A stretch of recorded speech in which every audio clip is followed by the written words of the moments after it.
بسم اللہ الرحمن الرحیم۔ السلام علیکم ورحمۃ اللہ وبرکاتہ۔ ناظرین، آج ہم بات کریں گے غزوہ ہند پر۔ ہجرت مدینہ کے بعد اللہ تعالیٰ نے اپنے فضل سے مسلمانوں پر جہاد کو فرض کیا، اسلام کے لشکر مرتب ہوئے، ہر طرف یلغاروں کا سلسلہ شروع ہوا۔ رسول اکرم صلی اللہ علیہ وآلہ وسلم کی حیات مبارکہ میں غزوات کے نتیجہ میں عرب کا بہت بڑا خطہ مملکت اسلامیہ میں داخل ہو چکا تھا۔ خلافت راشدہ اور خلافت بنو امیہ میں جہادی لشکر عرب سے نکل کر عجم کا رخ کر رہے تھے۔ تاریخ اس بات کو واضح کرتی ہے کہ سیدنا فاروق اعظم رضی اللہ تعالی عنہ کے دور میں بت کدہ ہند پر سب سے پہلی یلغار ہو چکی تھی۔ اس کے بعد مسلم فاتحین نے ہندوستان پر پے در پے حملے کیے۔ یہی ہندوستان اسلامی تہذیب و ثقافت کا مرکز بن گیا اور یہاں پر مسلمان حکمرانوں نے تقریباً 800 سال تک حکومت کی۔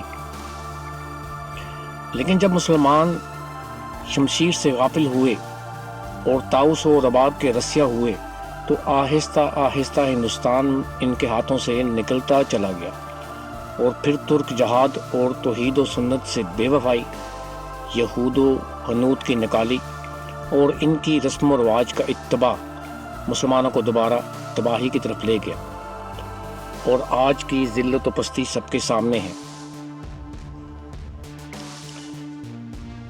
ناظرین، احادیث سے یہ بات ثابت ہوتی ہے کہ خلافت راشدہ سے قیامت تک ہندوستان کے خلاف جتنے بھی حملے ہوں گے، ان میں شریک لوگ غزوہ ہند ہی میں تصور کیے جائیں گے، وہ نبوی بشارتوں کے حقدار ٹھہریں گے۔ غزوہ ہند اسلامی تاریخ کا ایک درخشاں باب ہے۔ اس کا آغاز خلفۂ راشدین کے عہد سے ہوا، جو مختلف مراحل سے گزرتا ہوا آج 2025 میں بھی جاری ہے، اور مستقبل میں اللہ بہتر جانتا ہے کہ کب تک جاری رہے گا۔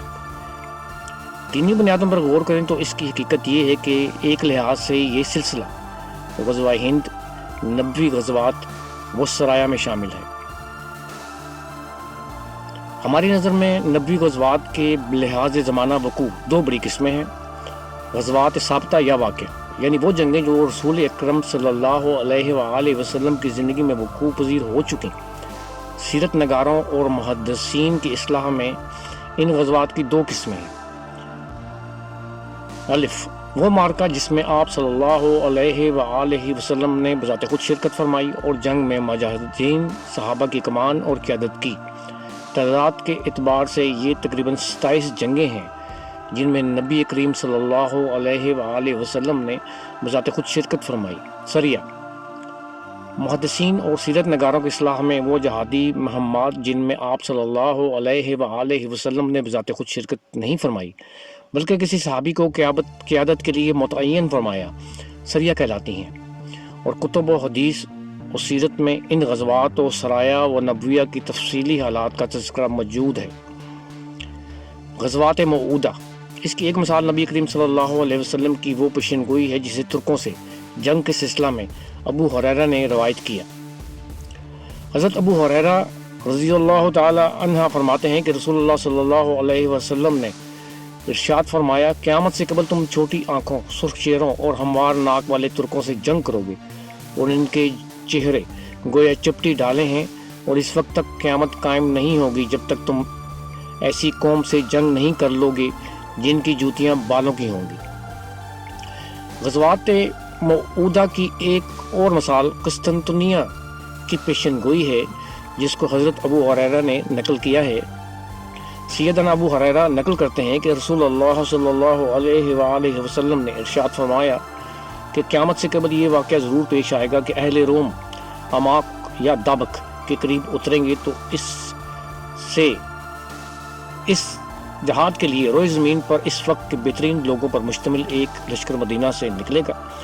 جنگ کے لیے صف بندی کے بعد رومی کہیں گے، ہمارے مقابلے کے لیے ان لوگوں کو ذرا آگے جانے دیجیے جو ہماری صفوں میں سے آپ کے ہاتھوں قیدی بنے اور مسلمان ہو کر آپ سے جا ملے، ہم ان سے خوب نبٹ لیں گے۔ مسلمان جواباً ان سے کہیں گے کہ بخدا ہم اپنے بھائیوں کو آپ کے ساتھ لڑائی میں اکیلے نہیں چھوڑ سکتے۔ اس کے بعد جنگ ہوگی، ایک تہائی مسلمان شکست خوردہ ہو کر پیچھے ہٹ جائیں گے، اور اللہ تعالیٰ ایسے لوگوں کی توبہ ہرگز قبول نہیں فرمائے گا۔ ایک تہائی لڑ کر شہادت کا درجہ حاصل کریں گے۔ یہ لوگ اللہ تعالیٰ کے ہاں افضل ترین شہداء کا مقام پائیں گے۔ باقی ایک تہائی مسلمانوں کو اللہ تعالیٰ فتح سے ہمکنار فرمائے گا۔ ان کو آئندہ کسی آزمائش سے دوچار نہیں کیا جائے گا۔ یہی لوگ قسطنطنیہ کو فتح کریں گے۔ کفار کے خلاف 90 غزوات میں سرکار دو عالم صلی اللہ علیہ وآلہ وسلم کی قیادت میں شرکت کے لیے صحابہ کرام بے پناہ شوق اور جذبہ رکھتے تھے۔ ایسا شوق سچے ایمان کا تقاضا اور حقیقی حب رسول صلی اللہ علیہ وسلم کی علامت تھی۔ لیکن نبی کریم صلی اللہ علیہ وآلہ وسلم کے مبارک عہد کے بعد جب آپ کی قیادت میں جہاد کی سعادت حاصل کرنے کا موقع باقی نہ رہا تو سلف صالحین ایسے مواقع کی تلاش میں رہتے تھے کہ کم از کم آپ صلی اللہ علیہ وآلہ وسلم کی پیشن گوئی والے معرکہ میں شرکت کی سعادت ضرور حاصل کر سکیں۔ اس زمن میں ایک دلچسپ واقعہ حضرت عمر بن عبدالعزیز رحمۃ اللہ علیہ کے امزاد برادر نسبتی اور مشہور تابعی کمانڈر حضرت مسلمہ بن عبد الملک بن مروان رحمۃ اللہ علیہ کے بارے میں کتب حدیث میں نقل ہوا۔ حضرت عبداللہ بن بشر بن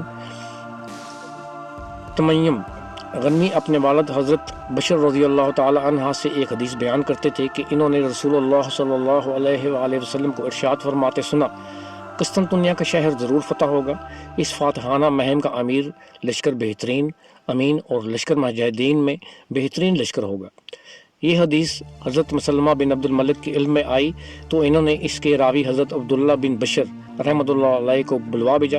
حضرت عبداللہ فرماتے ہیں کہ جب میں ان سے ملا تو انہوں نے مجھ سے یہ حدیث سننے کے بعد قسطنطنیہ پر چڑھائی کا فیصلہ کیا۔ احادیث غزوہ میں امام بیکہی نے حضرت ابو ہریرہ کی جو روایات نقل کی ہے اس میں حضرت امام ابو اسحاق فزاری رحمۃ اللہ علیہ کا قول ذکر کیا ہے، جس میں انہوں نے یہ حدیث سنی تو ابن داؤد سے اپنی خواہش کا اظہار کیا کہ کاش مجھے رومیوں کے ساتھ جنگ و جہاد میں گزری ساری عمر کے بدلہ میں ہندوستان کے خلاف پیشن گوئی کے مطابق جہادی مہم میں حصہ لینے کا موقع مل جاتا۔ امام ابو اسحاق فزاری رحمۃ اللہ علیہ کی اس تمنا کے پیش نظر ان کی عظمت کا اندازہ ان کے مناقب میں حضرت فضیل بن ایاز رحمۃ اللہ علیہ کے اس خواب سے لگایا جا سکتا ہے جو امام ذہبی رحمۃ اللہ علیہ نے سیرہ اعلام النبلہ میں نقل کیا۔ انہوں نے خواب میں دیکھا کہ نبی کریم صلی اللہ علیہ وآلہ وسلم کی مجلس لگی ہوئی ہے اور آپ صلی اللہ علیہ وآلہ وسلم کے پہلو میں ایک نشست خالی ہے، تو میں نے ایسے موقع کو نادر سمجھا اور غنیمت سمجھتے ہوئے اس پر بیٹھنے کی کوشش کی تو نبی کریم نے یہ کہتے ہوئے منع فرمایا کہ یہ نشست خالی نہیں بلکہ ابو اسحاق فزاری کے لیے مخصوص ہے۔